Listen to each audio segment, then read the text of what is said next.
Hello and welcome to Allot on Air. During the next 10 minutes or so, we'll be meeting with industry experts to discuss the hottest trends in telecom, cybersecurity, and network intelligence. I'm Barry Spielman, Product Marketing Director for Cybersecurity at Allot. And joining us today in the Allot on Air studio is Patrick Donegan, founder and principal analyst at Hardenstance, a UK-based research and analysis company. Patrick, I'm really thrilled to have you with me today on this call. It's a pleasure to be with you, Barry. It's great. So in today's podcast, we're going to be putting the spotlight on the connected home. Now, the home has become the epicenter of our digital environment, and connected devices are targets, right? So PCs, tablets, smartphones, IoT devices, all the way to the router itself, which provides the connectivity. These digital doorways, so to speak, need to be secured. So, Patrick, all of mankind has had to live through this corona pandemic. And just when we thought we were almost out of it, reality hits us, and, well, we're not quite out of it quite yet. But let me ask you this. What impact has the pandemic had on the home networking and home network security market space over the last 18 months or so? Well, the obvious one is the national lockdown, or lockdowns plural in many cases, and what's that done Sure. in terms of our increased dependency on our home networks for the way that we live our working and our social lives. We've obviously seen an acceleration in COVID-19 themed scams, which has created an additional layer of problems. The pandemic itself and some other issues in the world have actually created some, non-trivial mental health challenges for people, and I think we underestimate those at our peril. We're buying more and more IoT things, and they're doing things that many of us don't understand and can't control. And I think in some respects, the upside is that cybersecurity has gotten something of a higher profile in government. But it's not necessarily aimed at the security market that we're talking about today. Okay, so clearly the impact has been serious, and let's kind of break down each one of those points that you mentioned. Maybe start with the lockdown and the remote working, which we obviously all of us got to know and love over these past year and a half. Right. Well, I mean, again, there's some anecdotal stuff that we all know about anecdotally, but there's also some hard proof points as well. We've been, we're all using, Skype and Zoom more than we were before. Sure.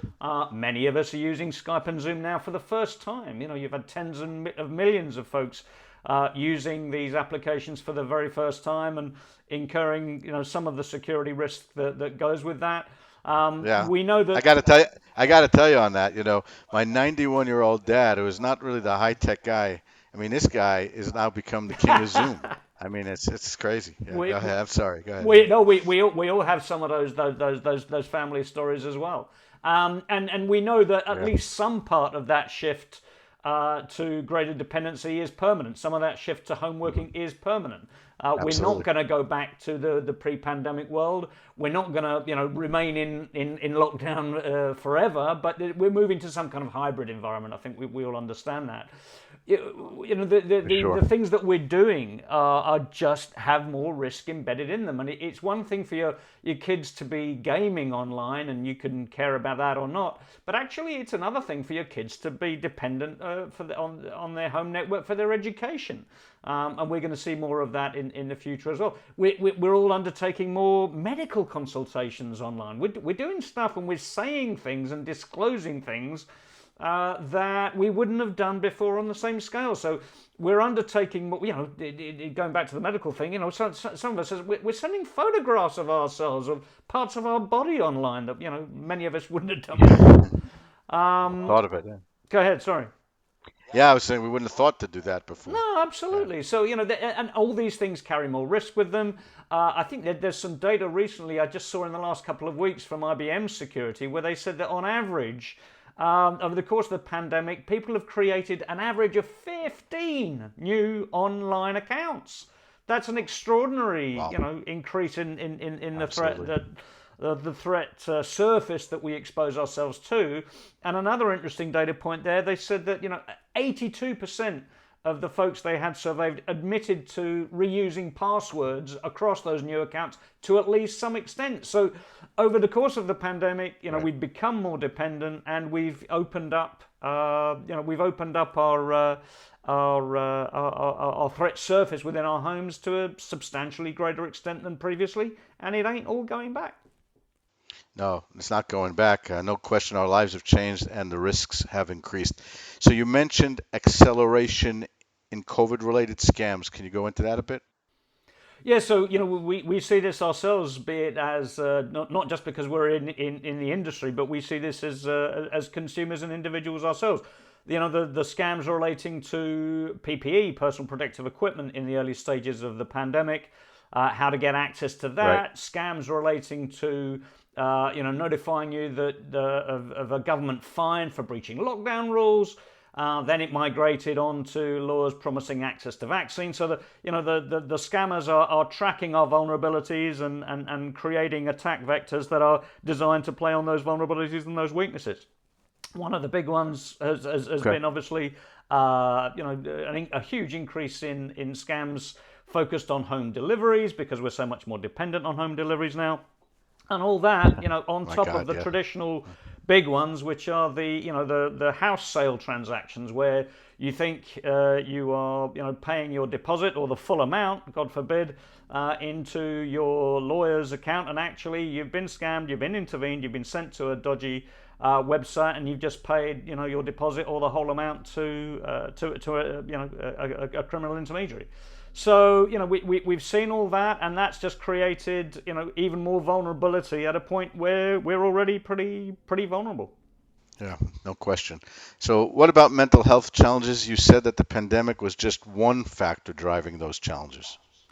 Yeah, I mean, I don't think this can be underestimated. We are, many of us, those of us that are ploughing on happy as a sandboy, I think that's absolutely terrific. But many of us should recognize that we're all affected by the pandemic. There's fear of what it means. People have experienced loss of life amongst friends and relatives.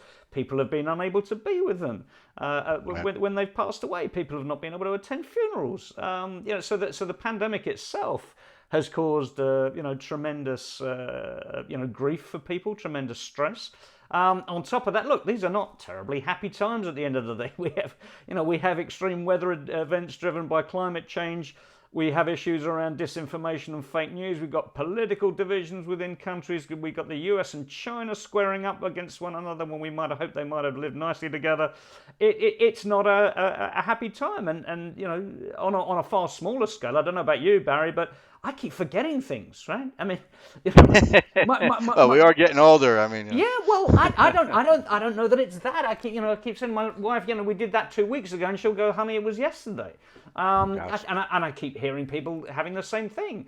And one can't overstate this in the sense that we are more distracted.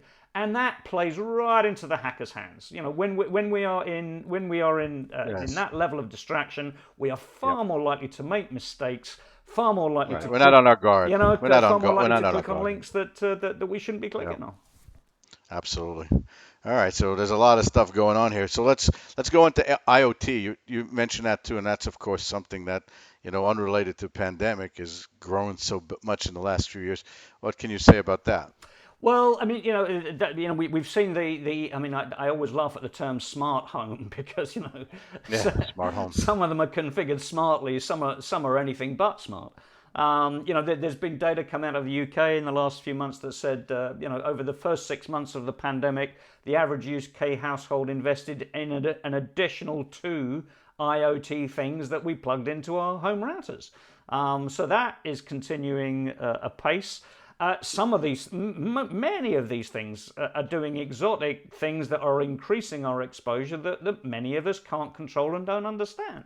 I'm thinking of the new Amazon Sidewalk, where they've developed their own little proprietary protocol that allows devices to share a little bit of capacity with one another. Isn't that nice? Well, you know what? You're expressly opted into that unless you know how.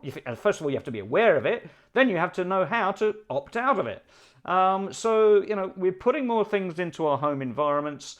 They're doing more and more complex, exotic things that we don't understand in some cases. And again, the risk to our households is just increasing commensurately. Absolutely. So the last point that you brought up before was that cybersecurity has gotten a higher profile in government and industry priorities. Can you expand on that and how this affects the various stakeholders about home security, which is what we're focused on in this call? Yeah, I mean, I think the one on it's been good in the sense that, for example, ransomware made it into the recent G7 communique, and you might go, well, that's terrific, and that's good. You could also say, well, hell, it's about time, right? I was listening on this morning to Kieran Martin on BBC talking about the Kaseya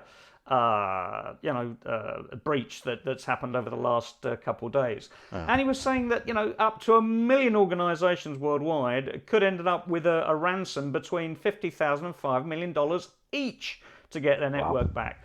Now, but the point being that we are turning more attention, yes, to from a government perspective, to trying to tackle this multinationally, which is terrific. But actually, a lot of this energy is going into protecting businesses, into protecting the enterprise. So, ransomware, is very much about protecting the enterprise for the most part in terms of where that new political energy comes from. If you look at, SASE, Secure Access Services Edge, a tremendous amount of energy in the cybersecurity industry behind that. SASE is terrific.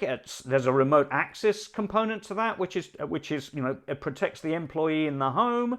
But let's never forget that SASE is all about protecting the user it's about protecting the employer. Right. It's about protecting the employer's assets from usage in the home. SASE doesn't give a damn about the household. Or the family. SASE doesn't give a damn about the partner and the kids and their resources and their assets. It's all about protecting the enterprise. So, absolutely. There's a whole bunch of stuff around protecting business. Home security, not so much at the moment. All right. So, Patrick, this has been very interesting indeed. What's the best way for our listeners to learn more? So Allot obviously has a bunch of stuff on its website, a lot of which is very, very germane to this market space. Absolutely. We have a Hardenstance and Allot webinar where we're talking about all of these issues. And we have a white paper updated as well that I wrote one for you guys a couple of years ago. And we've updated that. That's available.